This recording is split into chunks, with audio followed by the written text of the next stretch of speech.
Então, a aula de hoje é sobre o conteúdo, essencialmente, do segundo ano, vai ser termologia. No terceiro bimestre, vamos dar a parte de termologia, que é o estudo relacionado a coisas envolvendo temperatura e energias térmicas. E no quarto bimestre, vou dar a parte de ondas e de ótica.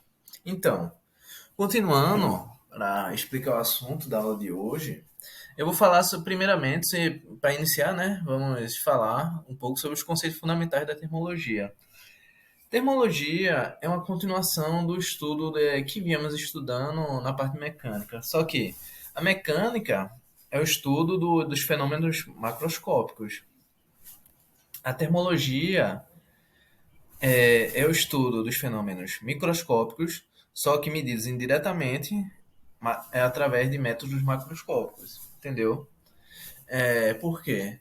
Porque a temperatura, por exemplo, e a termologia, a temperatura é relacionada com o movimento das moléculas e dos átomos nos materiais, entendeu? E não temos como medir diretamente a energia dos átomos ou a velocidade.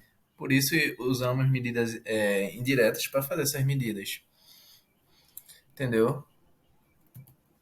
Primeiramente, para dar continuidade ao assunto, vamos falar de energia térmica e calor. Como eu falei, pela teoria cinética, a, o movimento das moléculas quando se agitam é o que é responsável pela temperatura dos materiais. Por exemplo, aqui temos um desenho de uma água, um estado líquido, né? Com um foguinho aqui, fornecendo. E esse foguinho está fornecendo energia para essas moléculas. E com isso, as moléculas começam a se mover mais rápido. E por isso que tem uma velocidade maior. O movimento dessas moléculas se chama de agitação térmica. E a energia relacionada a esse movimento dos átomos, que seria uma energia cinética, mas no caso, o nome é dado de energia térmica, porque não podemos medir diretamente essa energia cinética. Aí medimos a energia térmica do material. Entendeu? Isso aqui é como se fosse a situação macroscópica de tipo um carro quando bate em outro, por exemplo. Um carro com a velocidade bate em outro que está parado. Aqui é a mesma coisa do fogo. O fogo vai dar energia para cada molécula e vai bater nessas moléculas e, consequentemente, vai passando energia para as outras. E com isso aumenta a temperatura. Quando o material, por exemplo, aqui está um material com pedras de gelo, né? Como vocês podem ver aqui, as moléculas da água vai estar se movendo com a velocidade menor, ou seja, vai ter uma menor energia térmica, entendeu? E vai ter uma menor agitação térmica. E outro ponto importante a fundamentar, que diferente do que falamos no dia a dia, o calor não é um estado físico de estar quente. Calor é quando você transfere energia de um corpo para o outro. Aqui, por exemplo, é, temos o fogo que está passando calor para as moléculas, entendeu? O calor é simplesmente a energia em trânsito, a energia térmica em trânsito, quando passa de um corpo para o outro. Por exemplo, aqui, o calor é isso. Ou seja, essas moléculas estão ganhando velocidade, por quê? Porque o fogo está passando calor para os materiais. Como eu falei, o sentido de quente e frio é um conceito bastante abstrato. Por exemplo, se você colocar a mão em uma água morna e depois botar na água fria, você não vai sentir. Aí por isso é importante associarmos essas coisas a valores, entendeu? Aqui tem um pequeno resumo do que foi falado.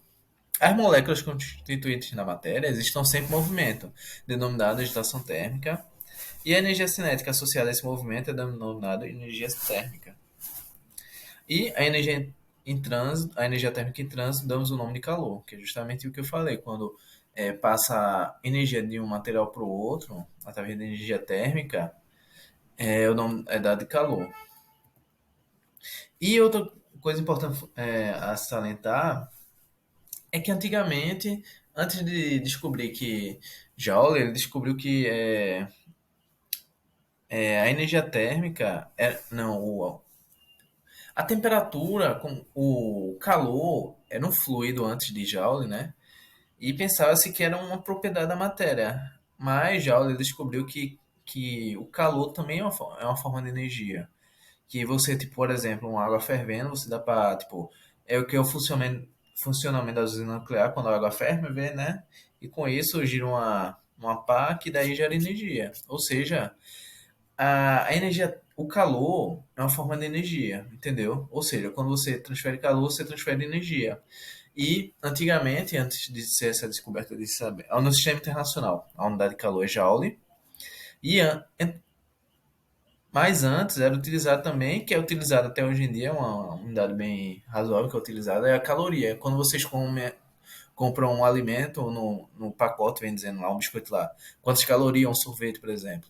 Aquilo ali é quanta energia você vai estar ganhando a partir daquele alimento. Ou quando você faz um exercício, por exemplo, você vai estar gastando energia, ou seja, você vai estar liberando energia, ou seja, você está liberando calor. Ou seja, quando você faz um exercício, você é, faz um exercício liberando quantas calorias. E como são unidades de energia, você dá para converter essas unidades, é apenas uma conversão de unidades. Aqui, uma caloria é igual a 4,1868 joules.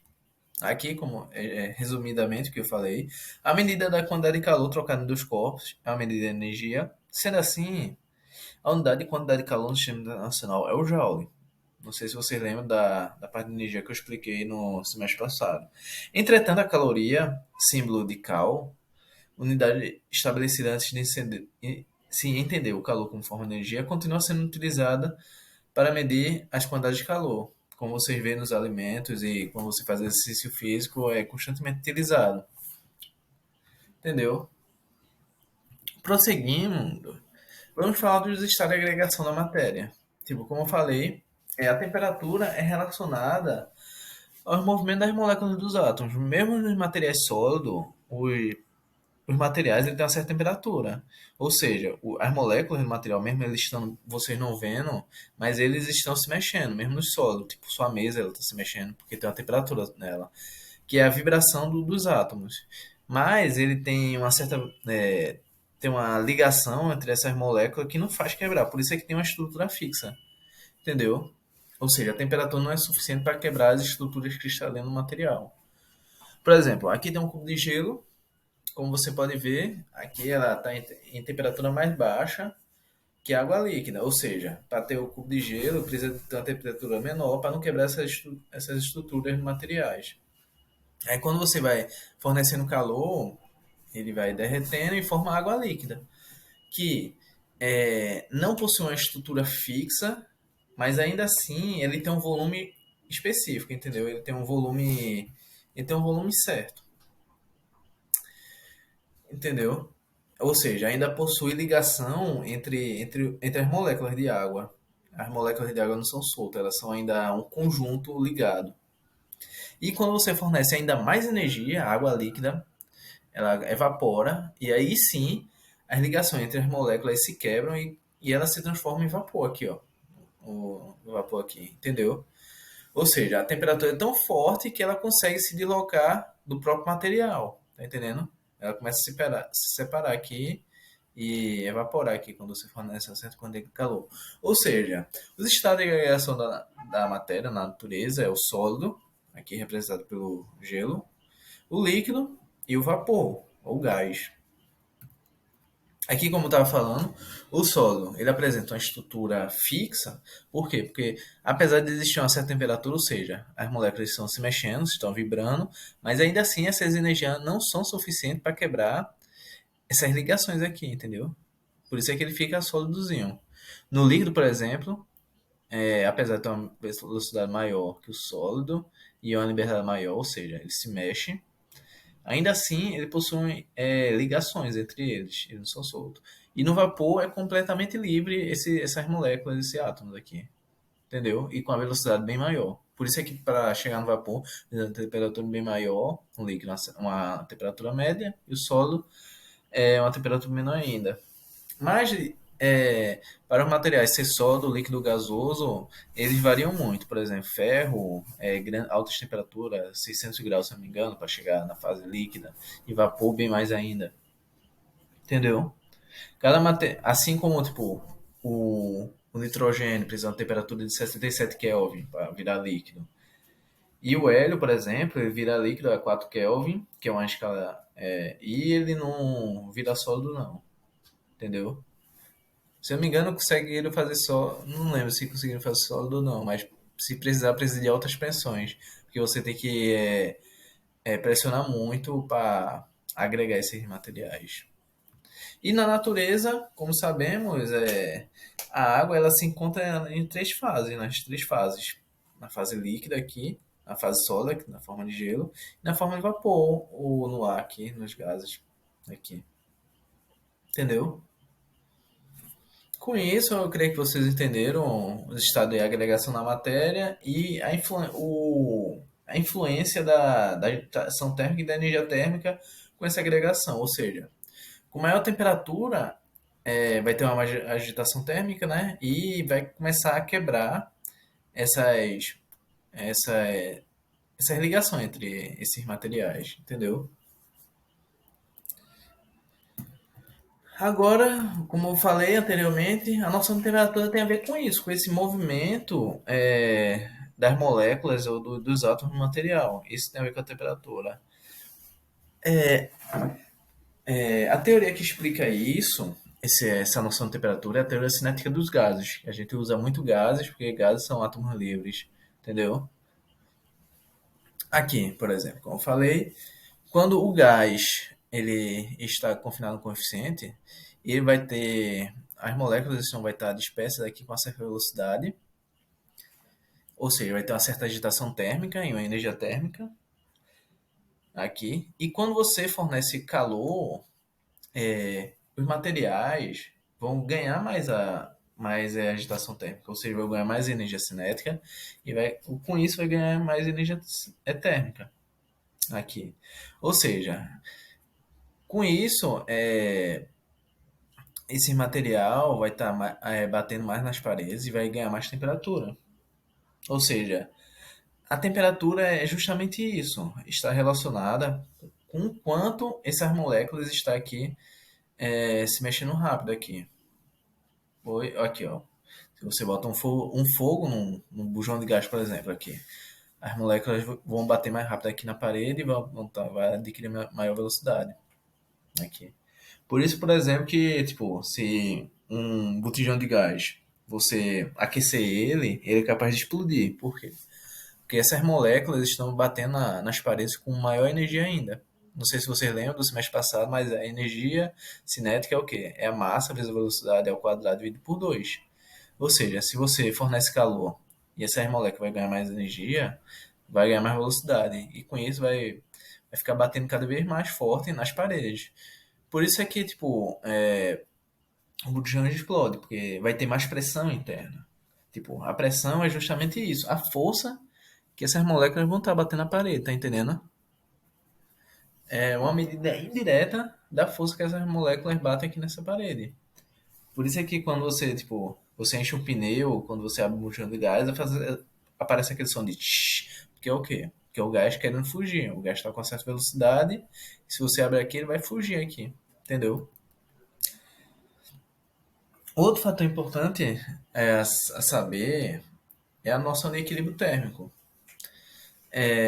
Equilíbrio térmico é quando um material, não sei se vocês já viram, mas isso é comum, quando você é, faz um café quente, né, e coloca ele no ambiente, ele vai esfriar depois de um certo tempo e ele vai chegar à temperatura do ambiente. E o mesmo caso, você tem uma Coca-Cola gelada e você deixa no ambiente, ele vai o quê? Vai esquentar, ou seja, ele vai chegar à temperatura do ambiente. Todos esses dois casos, quando tanto o café quente esfriando quanto a Coca-Cola gelada aquecendo, ela chegando à temperatura do ambiente, é uma situação de equilíbrio térmico, em que os dois eles vão ficar na mesma temperatura do ambiente, entendeu? Essa situação que eles chegam à mesma temperatura que outro corpo é chamada de equilíbrio térmico. A mesma coisa se, por exemplo, se você segurar um copo de Coca-Cola gelada com a mão, sua mão vai esfriar e a Coca-Cola vai esquentar e tanto sua mão quanto a Coca-Cola vai chegar na mesma temperatura depois de um certo tempo. Assim como o café quente, você colocar na mão também, segurar na mão na xícara, sua mão vai esquentar e o café vai esfriar. E os dois corpos, a sua mão e o café, vai chegar à mesma temperatura, que é o que chamamos de equilíbrio térmico.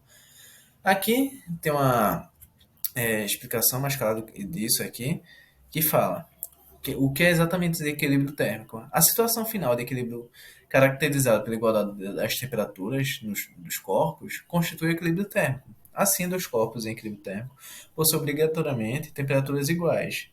Uma vez alcançada a situação, não há mais transferência de calor entre eles.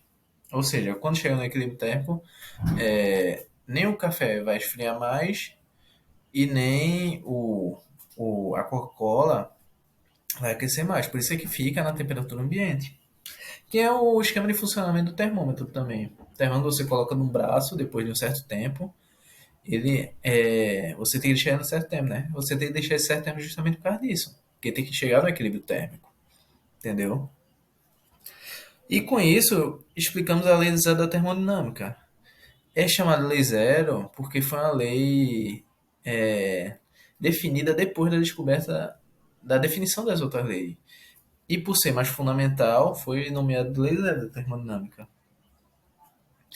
Que é que diz mais ou menos assim, tipo, se você mede se um corpo entre equilíbrio térmico com outro, e esse corpo, se você colocar junto a outro corpo e não houver transferência de calor entre eles, ou seja, está em equilíbrio térmico, ou seja, todos os três corpos vão estar em equilíbrio térmico entre si, que é justamente o funcionamento de um termômetro, por exemplo, se você botar em você, ele vai chegar a uma certa temperatura, e se você botar em outra pessoa e esse termômetro não se mexer, ou a barrinha lá, ficar continuar na mesma temperatura, ou seja, tanto o termômetro quanto você e a outra pessoa vão estar com a mesma temperatura, ou seja, vão estar em equilíbrio térmico.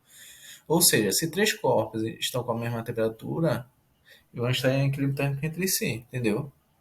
Se uma pessoa tem uma temperatura de 36 graus e outra de 36, e, por exemplo, o termômetro tá com a temperatura de 36, ou seja, os três vão estar até a temperatura de 36. Aqui, falando exatamente isso que eu falei, se dois corpos estão em equilíbrio térmico com o terceiro, eles estão em equilíbrio térmico entre si.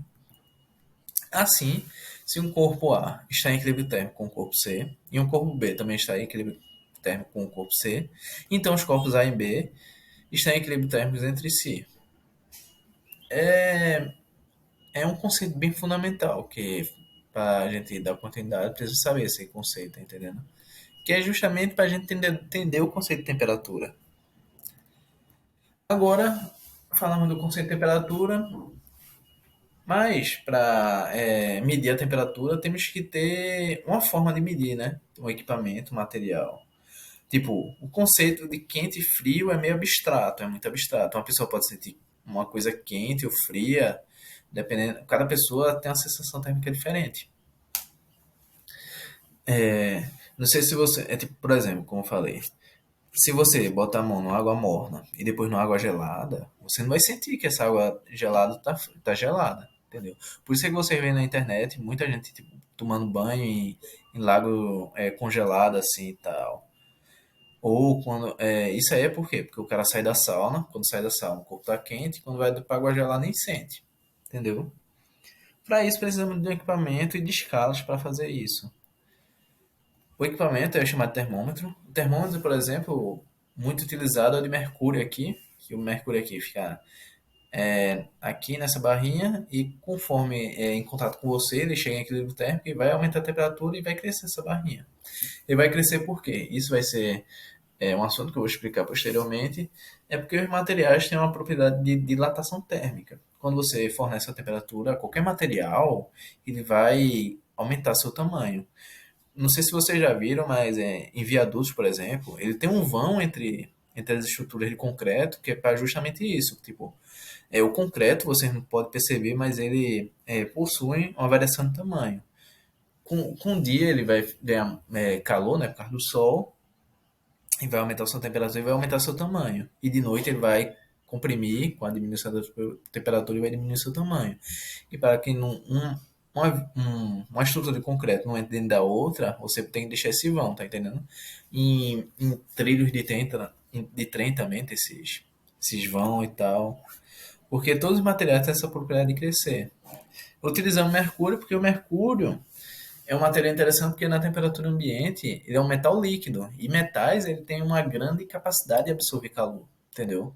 Aí, assim como grande capacidade de passar corrente elétrica e tal. Mas possui outros termômetros também. Hoje em dia estamos tentando mudar porque o mercúrio é bastante tóxico e se quebrar essa barrinha aqui pode contaminar com mercúrio. Aí tem vários termômetros, tem termômetro de barra de ferro e tal que cresce e tal, ou até termômetros elétricos que é um resistor dentro e a partir da variação de temperatura a corrente passa por ele, entendeu? Mas eu acho que o mais conhecido é o termômetro de mercúrio aqui, que ele usa justamente a A ideia do equilíbrio térmico. Você deixa o material no seu corpo, ou seja, a partir de um certo tempo, tanto o mercúrio quanto você vão atingir a mesma temperatura, ou seja, vão estar em equilíbrio térmico. Entendeu? É, e para e no Brasil usamos uma escala que é uma das escalas mais conhecidas no mundo, que é a escala Celsius, onde primeiramente no mundo antes tinham várias escalas, mas hoje em dia, se eu não me engano, existe 30 escalas de temperatura. As mais conhecidas são a Celsius e a Fahrenheit. A escala Celsius foi desenvolvida assim dessa forma. Primeiro, ele nomeou o zero como ponto do gelo em fusão, ou seja, quando o gelo transforma em líquido ou a água se congela aqui, ele disse que era o zero, que é a temperatura de gelo. E para o outro ponto fixo, ele pegou quando a água está em ebulição, ou seja, seria o ponto de vapor, a temperatura em qual a água entra em ebulição e vira vapor, ou se condensa, então é a mesma coisa.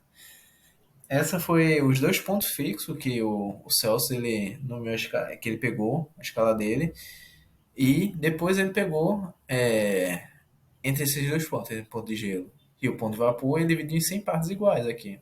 E com isso, ele fez a escala dele, que é o que a gente usa hoje em dia, que é a escala Celsius. Existem também outras escalas. A mais importante, sem ser a Celsius, a Celsius é praticamente usada no mundo todo, tem a escala Fahrenheit, que é o do sistema imperial britânico. Hoje em dia, até os britânicos adotam a escala Celsius, mas os Estados Unidos ainda continuam usando e poucos outros países. Por os Estados Unidos ter um grande poder econômico e tal, ainda é muito utilizada também a Fahrenheit. A Fahrenheit também é importante na medicina, é utilizada por causa disso, porque tipo, o Fahrenheit ele colocou o ponto de 100 graus dele como se fosse o tempo que a pessoa está em febre, que ele pegou. Como a esposa dele tinha uma doença muito grave, que ficava constantemente febre, ele usou essa escala para ser de 100 graus quando a pessoa entrasse em febre, mas como os corpos variam muito, não é todo mundo que chega em febre em 100 graus.